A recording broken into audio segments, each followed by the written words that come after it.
Hello, here's what's coming up on the world today. At least 3 people killed, including gunman in a university campus shooting in Las Vegas. Australia signed security agreement with Papua New Guinea. Plus,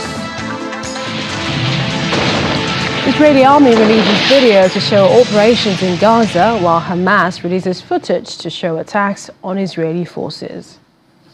Well, welcome to the program. I'm Millicent Walker in Lagos. We begin on a rather tragic note where police say 3 people have been killed in a shooting at the Las Vegas campus of the University of Nevada.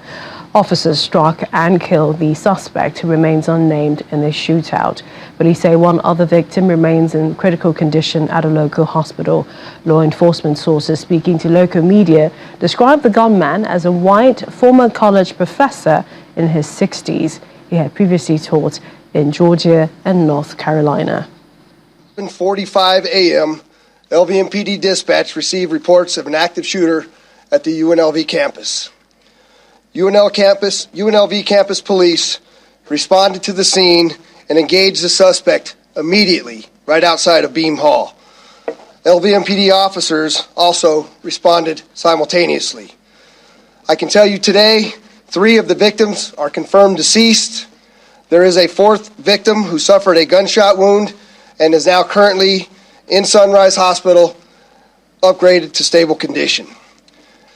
Armed confrontation of the suspect by law enforcement stopped the suspect's further actions. I'm proud of the courage of these officers and the UNLV campus police and how they demonstrated that today. Our hearts go out to the entire UNLV community. No student should have to fear pursuing their dreams on the college campus. What happened today is a heinous, unforgivable crime. But I want you all to know something. It's a crime that we train for each and every day.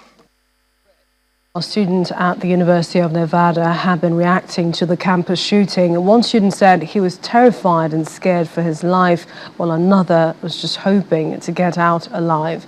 While Nevada police said there is no further threats to the community, it has urged residents to avoid the area. At the time, I was evidently terrified, scared for my life, really, because soon after I left the building, there was reports that there was more shots fired in the student unit, which is where I was. But thankfully, police pulled me out of there beforehand. I was just hoping to get away alive at that point, because it was loud, like it sounded like it was right there. And when I seen the cops with their guns, I knew it was serious. So I just wanted to get out, make it alive. That's it. Yeah. So when I got into the room, they didn't know that the shooting had even happened yet, and I didn't want to scare anybody because I just didn't know how to break the news. So I just told the teacher, because he came outside. He seen that I was out of breath, so he came outside and I told him what had happened, and he had broke the news, which I feel like is better. Our Washington correspondent Maria Bird joins us now for more. Hi, Maria. What more do we know about the shooting at the University of Nevada? We don't know that much at this time. As you know, we are dealing with quite a bit of unfortunate, disastrous shootings on our college campuses. We know that this is nothing that we haven't seen before. As you saw, the officer reporting that they are prepared for this. College campuses do all types of drills to ensure that the college students know what to do in these type of crises. But obviously, when these type of crises occur, first thing you do is what your instincts are, despite with all the training. And so they're going to be looking to see what the motives are. They're going to be trying to see how this, making sure that college campuses are more secure, especially in the Las Vegas region at the UNLV. So this was, I think, unfortunate, but I think that unfortunately we see so many of these happen. It was not a surprise. And as you all have been sharing and showing, the amount of police activity and the amount of security that immediately came onto the campus during this unfortunate circumstance. Indeed, and we are hearing the gunman who's deceased was described as a white former college professor who had previously taught in Georgia and North Carolina. But do we know if he had some sort of history with the school? You know, we are dealing with, as we've discussed before, mental illness is a major concern for many Americans. There was just a study that was released that the U.S. is spending more than $1 billion a year on mental health support. And so when you look at these type of occurrences that you don't have clear indicators as to why the individual would put this type of attack out, you have to know that we are dealing with a greater challenge and issue here. As you said, a college professor, who would ever have expected, if we were talking about this 10 years ago, that a college professor would enter a campus? They are looking to see if there could be any ties to him, if maybe, whether it was applying for a job or anything that could have occurred that would have caused him to do this on this campus specifically. And also if there were any ties to those who lost their lives, talking about the students now. We've also heard Nevada police say there's no further threat to the community and then urging residents to avoid the area. I mean, how will they do this? I mean, how do you avoid where you live? I mean, are there still some risks that they know and the people don't know about? Well, they don't know until they do a full investigation. What it appears as if is that this was a lone individual, but oftentimes these type of attacks might have been more than one person. And so if there's someone that could have been a part of this this actual unfortunate circumstance that was aware, that was with him, that they just did not know about, that obviously could be doing any further plan of attacks on the campus. That's really what they're speaking of. And so that's where they always tell collegemen to be aware of your surroundings, make sure you know what's happening around you, just in case some sort of residual type of attack happens. But there is no specific threat that they can tie that right now at this time the students are at risk of anything. But like you said, how do you avoid an area when you are living there on the campus? And they've said that there is no known threat at this time. So within the next couple of hours, it's pretty early there in the Nevada region. And so we'll probably start to see in a couple hours additional reports coming out and maybe even lifting some of those restrictions. And Maria, this also brings, the reminder of the push for gun control and reforms. How is that panning out, the U.S. president's push for this in Congress? The U.S. president, this will be another example. We can expect that he will come out very much, we're in the campaign season, as you all know, stating this is another reason why gun reform is required and necessary.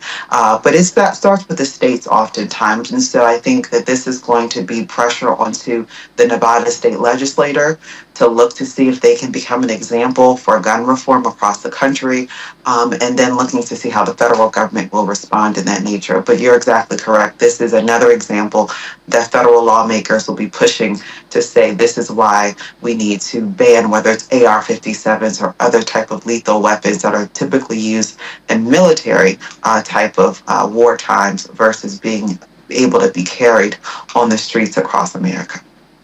Maria, thank you, and do stay safe out there.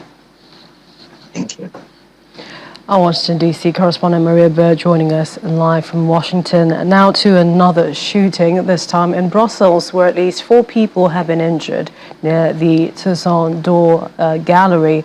Authorities said initial indications do not point to an act of terrorism, but rather a settling of scores, possibly among drug traffickers. The shooting comes nearly 2 months after an attack in Brussels by a gunman on the sidelines of a football match between Belgium and Sweden, in which 2 Swedish fans were killed. Australia has signed a bilateral security agreement with neighbouring Papua New Guinea, a move China has welcomed. The deal is designed to bolster Papua New Guinea's internal security through more assistance in policing, defence and the judiciary, as the Pacific Islands' largest nation seeks to develop its economy.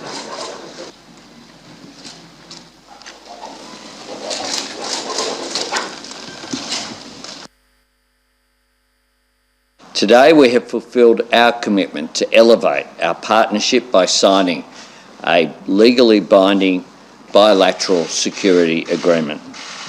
This is a comprehensive and a historic agreement. It will make it easier for Australia to help PNG address its internal security needs and for Australia and Papua New Guinea to support each other's security and the region's stability. This security agreement is a natural progression in our security partnership. It builds on our comprehensive strategic and economic partnership. It reinforces our mutual respect for each other's sovereignty, independence and territorial integrity. Our major foreign policy as friends to all, enemies to none remains, and it's never picking a side. We have specific aspects of relations with every nation we choose to, with Australia, with USA. Those are the relationships we picked, and it's never at the expense of our relationships elsewhere. Today is a good moment in which both leaders representing our two people, our two governments, one more time entrenching our shared history, our deep bond, and our two countries' closeness. One more time deeper in the security agreement that we've just signed. A state of emergency has been declared in Seychelles after a massive explosion at an industrial zone on the main island, as well as flooding. Seychelles President Wavo Ramkalawan has ordered all citizens except essential workers to stay at home. The blast happened at a construction and quarrying company where explosives were being stored, leaving a trail of devastation in the industrial zone of Providence. A number of people have also been injured. The international airport was also damaged, despite being 2.5 miles away. However, authorities say the airport is still operational and ferry services between islands are operating for visitors.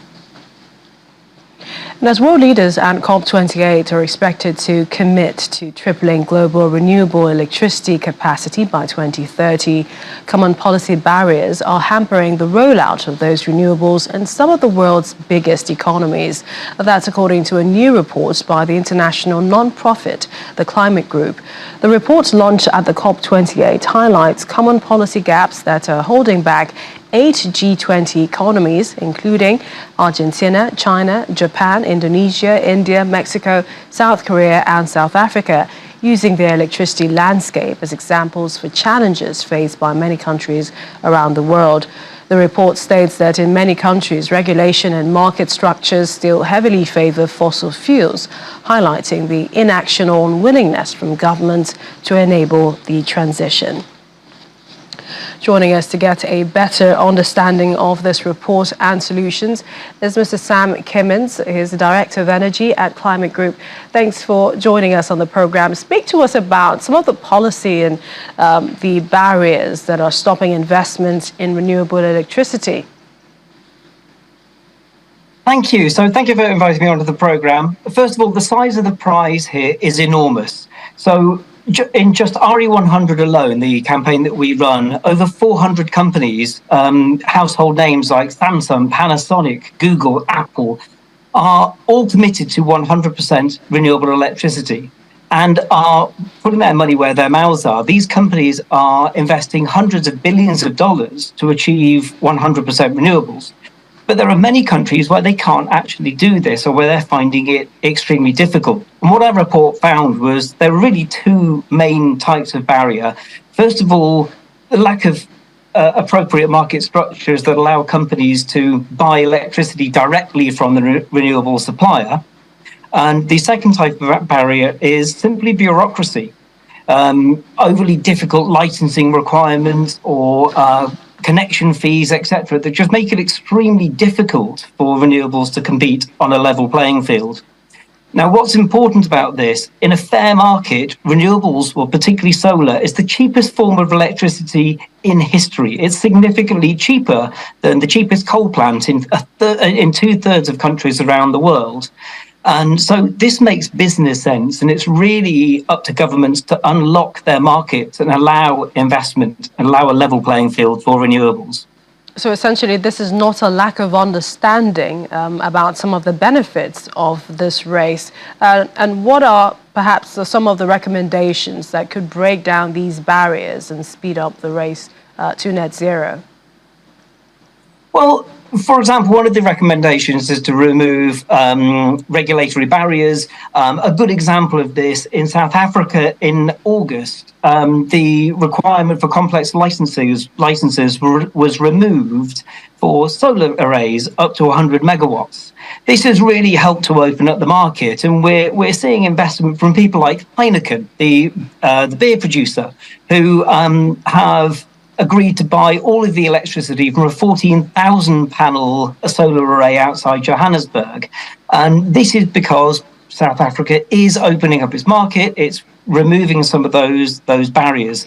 But there's a lot needs to change. For example, similar barriers need to be removed for investment in offshore wind, where there's huge potential all around the coastal countries of Africa. And staying in Africa, I mean, the report doesn't necessarily focus on Nigeria, but I mean, would you say this is a challenge we're facing here as well? How do you think we can also speed up that race to net zero?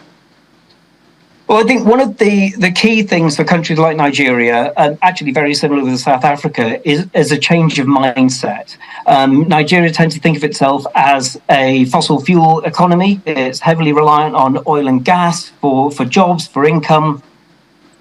What really needs is a change of mindset in politicians to recognise that renewables are creating the jobs of the future. So, for example, 1 gigawatt of wind will produce 130,000 jobs over the 5 years of design and construction, and a further 12,000 jobs throughout the operational 25 years life of that project. Now, we're looking at tens of gigawatts per year of installations in most countries around the world. So that's huge numbers of jobs that far eclipse the number of jobs currently in the oil and gas industry and the coal industry. So really looking at the huge jobs opportunity here is very important for politicians not to not see this as a threat. The other thing, we are working, the RE100 is working with governments such as South Africa. We're hoping to expand our operations to help other governments in Africa, to really help them to understand what is needed, those slight changes to market design, to really open up markets to investment in renewable electricity and let companies achieve their 100% renewable goals. When we look at, perhaps speaking more broadly, at discussions ongoing at the COP28, are you optimistic that countries are sort of on the right path to, with regards to negotiations, just energy transition and the commitments surrounding it? We have to stay optimistic.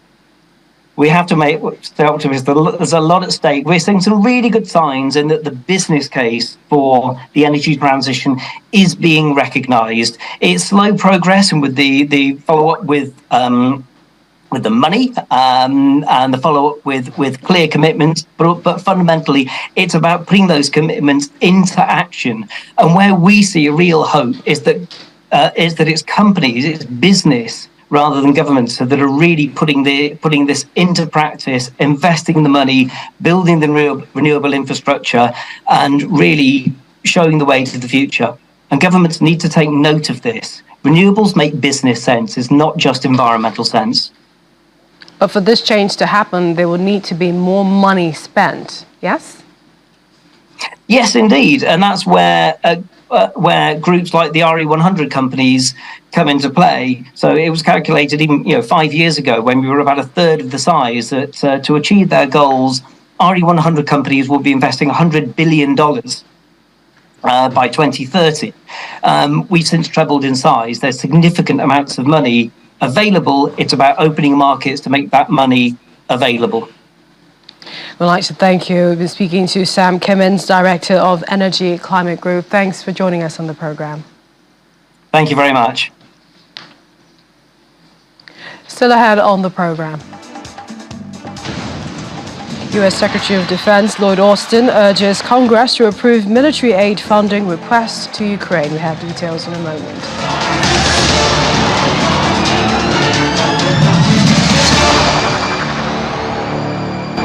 The Israeli army has released footage set to show operations against Hamas militants in the Gaza Strip. The videos include Israeli soldiers on the ground and aerial footage of explosions.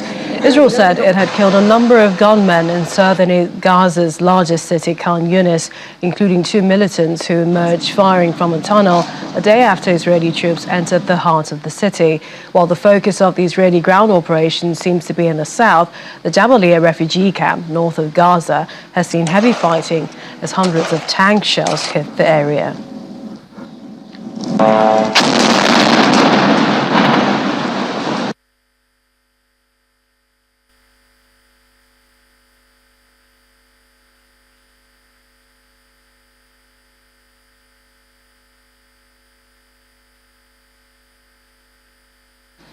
And it appears to be tit-for-tat move as Hamas also released footage set to show its fighters engaging Israeli military targets within the Gaza Strip. The footage by the Palestinian militant group said to show fighters using rocket-propelled grenades to attack armored vehicles amid a landscape of damaged and destroyed buildings. Palestinian health officials say an Israeli airstrike had killed 4 people in a house in the refugee camp Nuseirat in central Gaza Strip overnight, and another strike that killed 2 people in Khan Yunis this morning.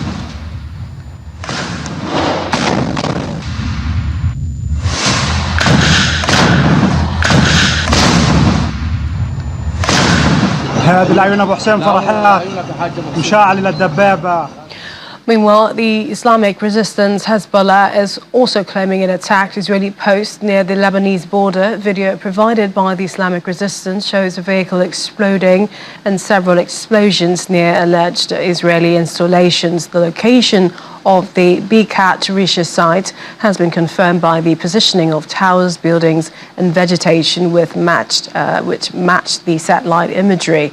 However, the other locations and the date on which the videos were taken cannot be verified independently.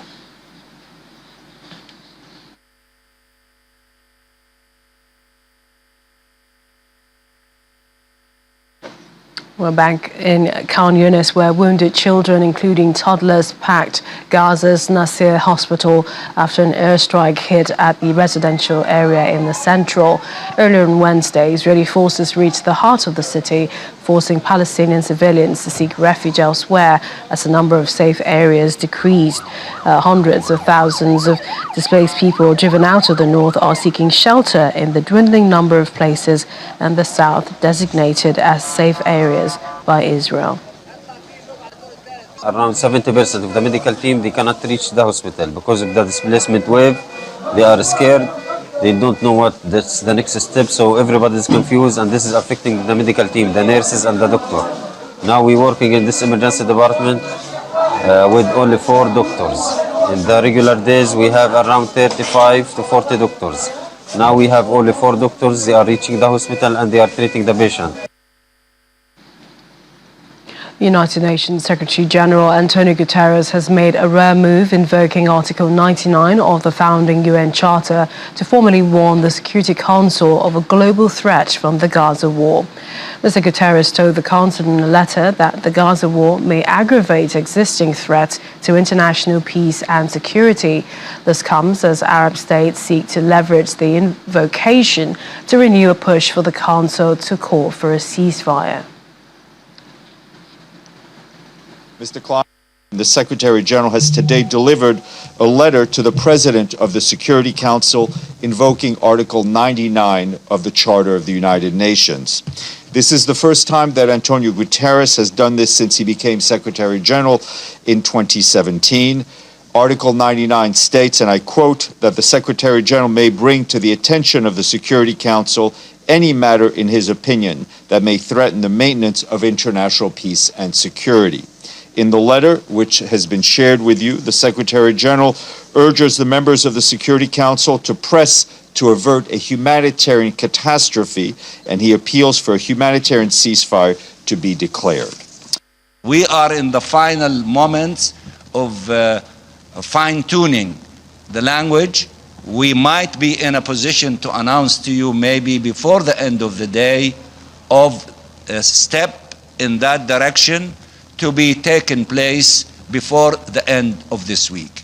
On top of the agenda is this war has to stop, a ceasefire has to take place, and it has to take place immediately.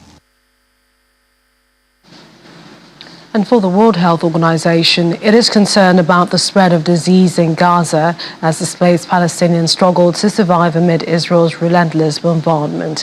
Meanwhile, United Nations Human Rights Chief Volker Turk is warning about a heightened risk of atrocity crimes in Gaza, urging parties involved to refrain from committing such violations.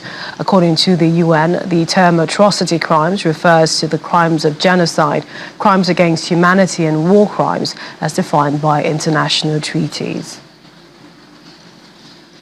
The situation we see unfolding in the Gaza Strip was entirely foreseeable and preventable.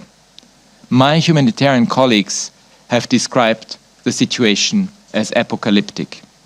In these circumstances, there is a heightened risk of atrocity crimes. Measures need to be taken urgently, both by the parties concerned and by all states, particularly those with influence, to prevent any such crimes. The international community needs to insist with one voice on a ceasefire immediately on human rights and humanitarian grounds. Palestinians in Gaza are living in utter, deepening horror. Military operations, including bombardments by Israeli forces, continue in North, Middle, and South Gaza, affecting people who have already been displaced multiple times, forced to flee in search of safety. But no place is safe. As we speak, some 1.9 million out of the 2.2 million Palestinians have been displaced and are being pushed into ever-diminishing and extremely overcrowded places in southern Gaza in unsanitary and unhealthy conditions. And humanitarian aid is again virtually cut off as fears of widespread disease and hunger spread. I have asked the Israeli authorities in the first week of October, or in the second week of October after the 7-8 October events, to deploy a team, my team, to monitor, document, investigate the issues of the horrific attacks on Israelis. I've repeated this call, and I hope it will be heeded. But so far, I haven't received a response. It is clear atrocious forms of sexual violence need to be thoroughly investigated, and we need to make sure that justice is served, because that's what we owe the victims. The VOA's Henry Wilkins, who is in Jerusalem, joins us now for more. Hi, Henry. We've heard the Human Rights Chief, Volker Turk, say that no place is safe. First, paint a picture where you are and what the situation is. So here in Jerusalem, the situation's been relatively calm over the last few days from a terrorist attack which happened here in the city last week. There's been no major incidents. Security is still very high, though. New rules brought in by Israel since the war began allow civilians now to carry weapons. So you see many people, civilians in the streets carrying assault rifles, couples out on dates with guns. It's a very strange atmosphere. But of course, Jerusalem is on the edge of the West Bank, where there's been a major uptick in violence in recent weeks and days. Just in the last 24 hours, at least 4 Palestinians, including 3 teenagers, were arrested in the West Bank. Refugee camps have also been hit in the West Bank. We're getting reports today that the refugee camp in Tulkarem has been attacked by Israeli forces.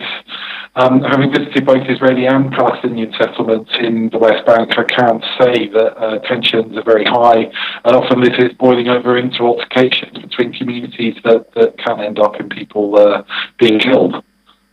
We're also hearing, and then this is, after the last couple of hours and days, there have been some sort of grand assaults between Israeli and Hamas, a sort of tit for tat so far, and that the Jabalia refugee camp, has also seen fighting.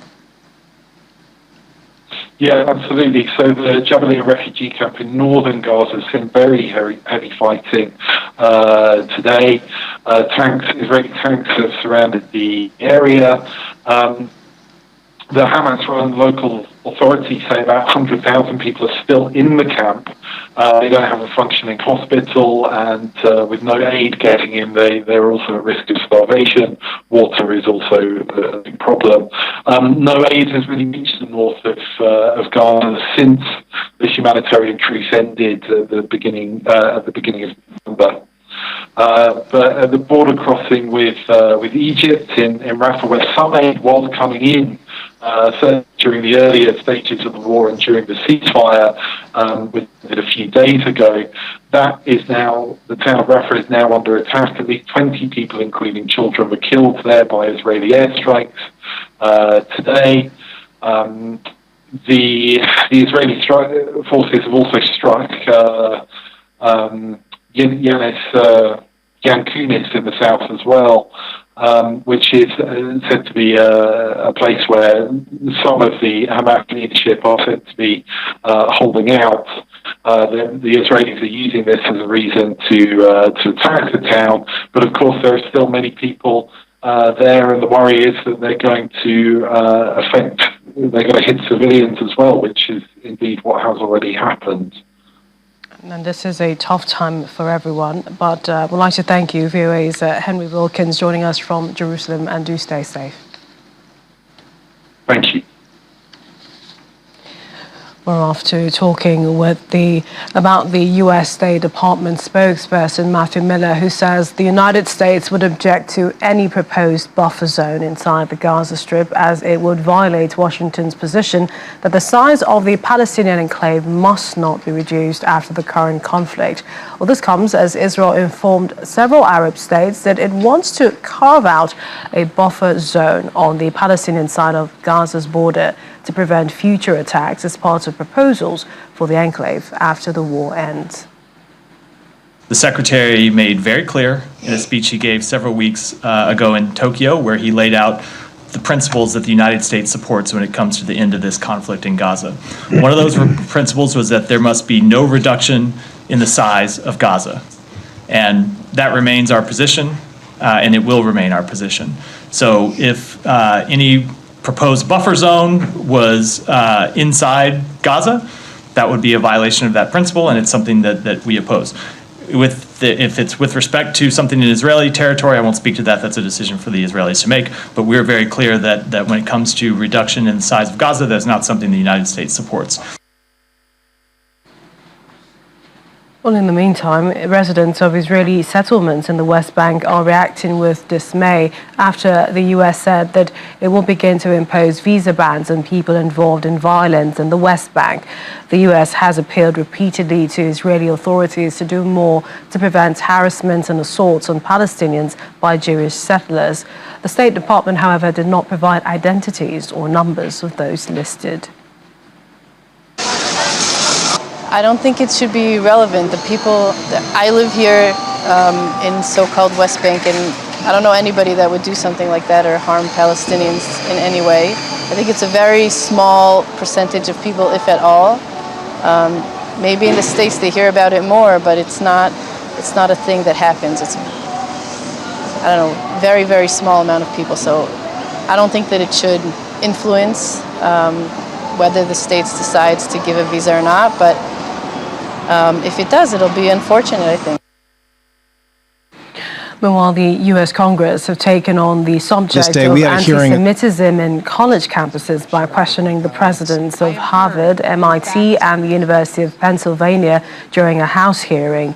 Pro-Palestinian protests and Jewish students' reports of harassment at school were at the center of the hearing held by the Committee on Education and the Workforce. We embrace a commitment to free expression. Even I have heard from faculty, students, staff, and alumni of incidents of intimidation and harassment. I have seen reckless and thoughtless rhetoric shared in person and online, on campus and off. I have listened to leaders in our Jewish community who are scared and disillusioned. At the same time, I know members of Harvard's Muslim and Arab communities are also hurting. During these past months, the world, our nation and our campuses have also seen a rise of incidents of Islamophobia. During these difficult days, I have felt the bonds of our community strain. In response, I have sought to confront hate while preserving free expression. This is difficult work, and I know that I have not always gotten it right. When speech crosses over into conduct that violates our policies, policies against bullying, harassment, intimidation, we do take action. And we do have faculty-led student disciplinary processes that are quite robust. And even over the last couple of months, as there have been incidents, we've been leaning into those processes, and we do have disciplinary actions underway. I agree with you that anyone who was arrested for an activity that was anti-Semitic, some act or something else, harassment, intimidation, should certainly receive education in addition to other consequences. We immediately investigate any hateful act, cooperating with both law enforcement and the FBI, where we have identified individuals who have committed these acts in violation of either policy or law. We initiate disciplinary proceedings and engage law enforcement.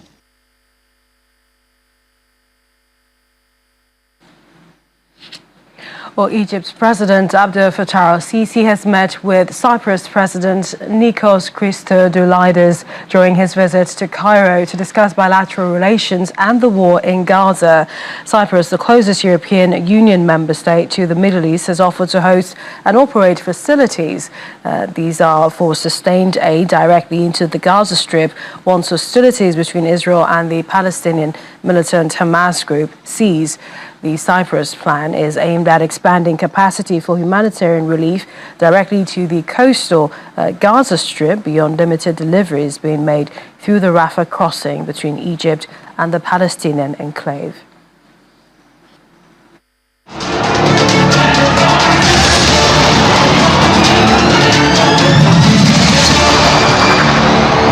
Still ahead on the program. Minister of War, Ukraine residents flocked to the capital, Kyiv, to witness the Christmas tree opening ceremony. We'll have that story and more. Please stay with us.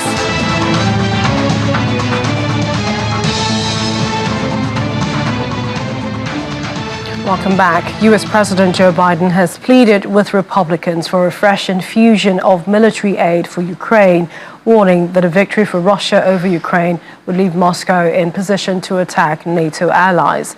President Biden's comments come as the United States planned to announce $175 million in additional Ukraine aid from its dwindling supply of money for Kyiv. But the White House had warned earlier this week that the U.S. is running out of time and money to help Ukraine repel Russia's invasion. However, the Kremlin spokesman Dmitry Peskov accused the White House of demonizing Russia and playing the Russian threat card in order to secure money from Congress, adding that Mr. Biden wants to continue burning taxpayers' money and the furnace of war. I'd like to speak to you today about an urgent responsibility the Congress has to uphold the national security needs of the United States and, quite frankly, of our partners as well. This cannot wait. Congress needs to pass supplemental funding for Ukraine before they break for the holiday resources. Simple as that. Frankly, I think it's stunning that we've gotten to this point in the first place. While Congress, Republicans in Congress are willing to give Putin the greatest gift he could hope for and abandon our global leadership, not just Ukraine, but beyond that. We've all seen the brutality that Putin has inflicted on Ukraine, invading another country, trying to subjugate his neighbors to his iron rule, committing atrocities against Ukrainian civilians, trying to plunge them into the cold and darkness of winter by bombing their electrical grid so they don't have any heat during the winter, or electricity for that matter. Russian forces are committing war crimes. It's as simple as that. It's stunning. Who is prepared to walk away from holding Putin accountable for this behavior? Who among us is really prepared to do that? I just did a meeting with the G7, which was one of the issues we discussed. All the European leaders. We are prepared to stay with us, stay with Ukraine. And our European friends are as well. Who in the United States is prepared to walk away from that? I tell you, I'm not prepared to walk away. And I don't think the American people are either. If Putin takes Ukraine, he won't stop there. It's important to see the long run here. He's going to keep going. He's made that pretty clear. If Putin attacks a NATO ally, if he keeps going, and then he attacks a NATO ally, where we've committed as a NATO member that we defend every inch of NATO territory. Well, in the same vein, U.S. Defense Secretary Lloyd is urging Congress to pass President Biden's national security funding request, which includes military aid to Ukraine. Kyiv is ramping up efforts to produce its own weapons amid concerns that supplies from the West might be faltering. It also hopes joint ventures with international armament producers can help revive its domestic industry. Now, President Biden has laid down a clear objective. The United States seeks a free and sovereign Ukraine that can defend itself today and deter more Russian aggression in the future. And so, together with our allies and partners, we must continue working to help Ukraine repel Russian forces today and to build a future force for Ukraine that can deter more Russian aggression in the years to come.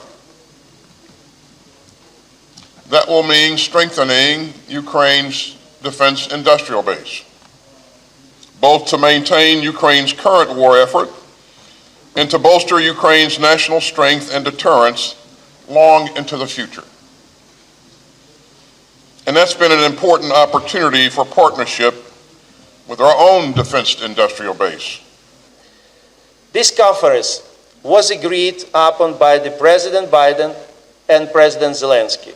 And I believe it will be a starting point of the joint productions of the weapons and they conceived. Ukraine needs the localizations of the modern weapons productions for fight successfully. Europe needs to strengthen its capabilities to deter the aggressor. The United States needs greater industrial power to remain the beacon of the global democracy. The situation on the Eastern Front is challenging. The aggressor is attempting to amass its forces. However, our soldiers are sure they can't break their plans. And do you know why? I tell you what one of the soldiers told me.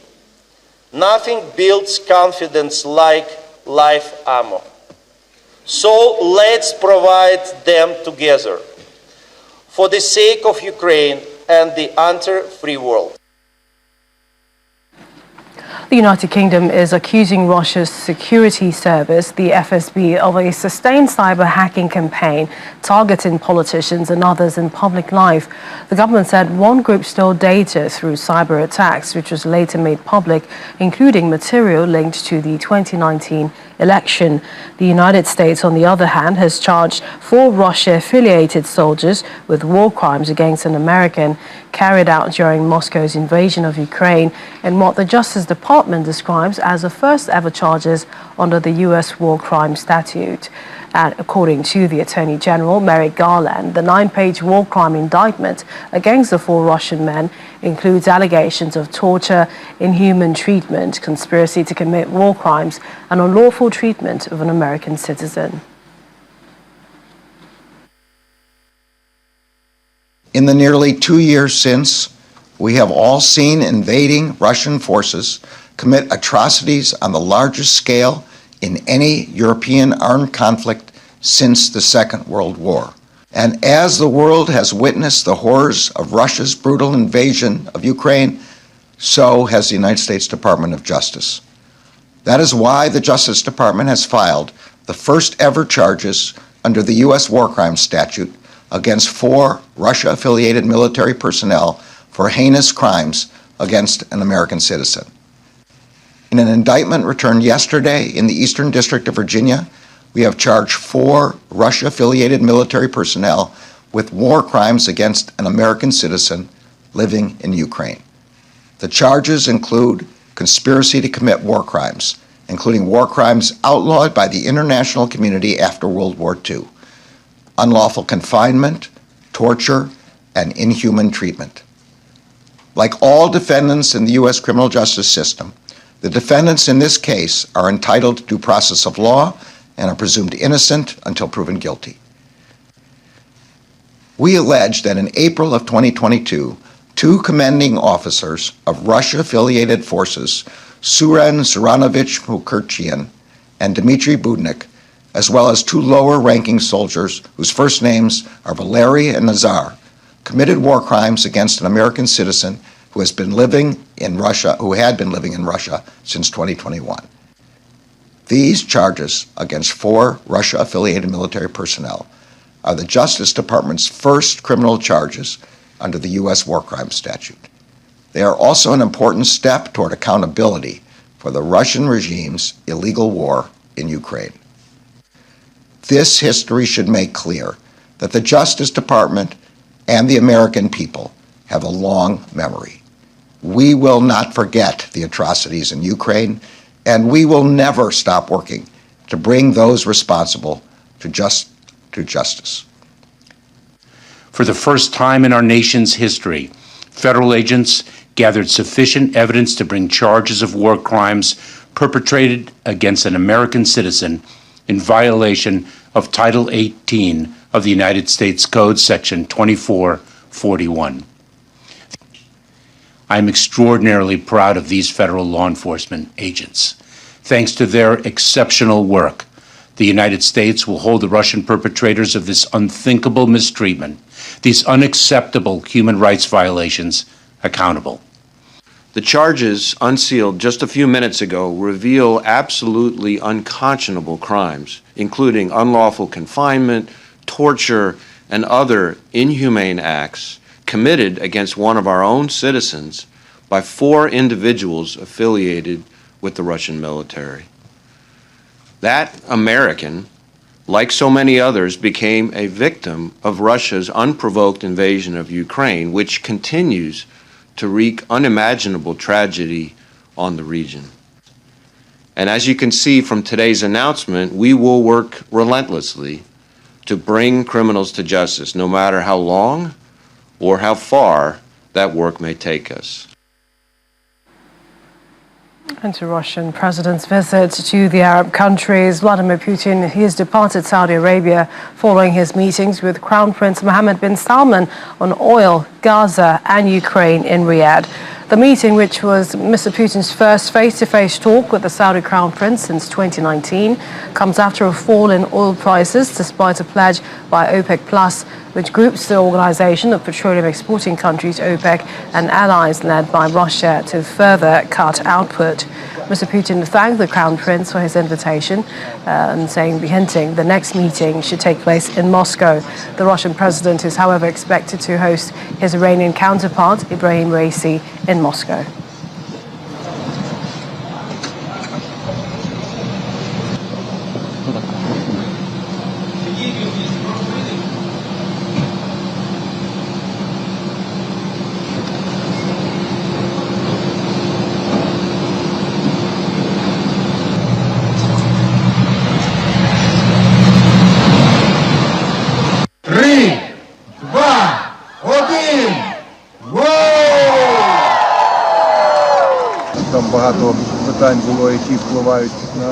And finally on the program, Kyiv residents flocked to the capital city centre to watch the main Christmas tree lighting ceremony as a war-torn country marks St. Nicholas Day.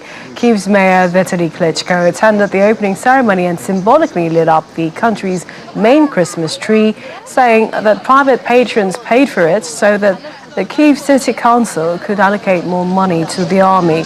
But for the first time since the war began, many Ukrainians got the opportunity to celebrate the opening of Christmas season and get into the festive spirit.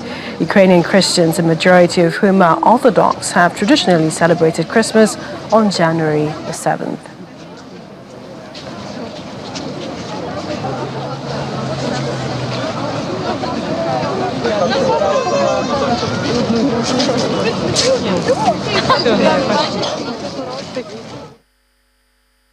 the city.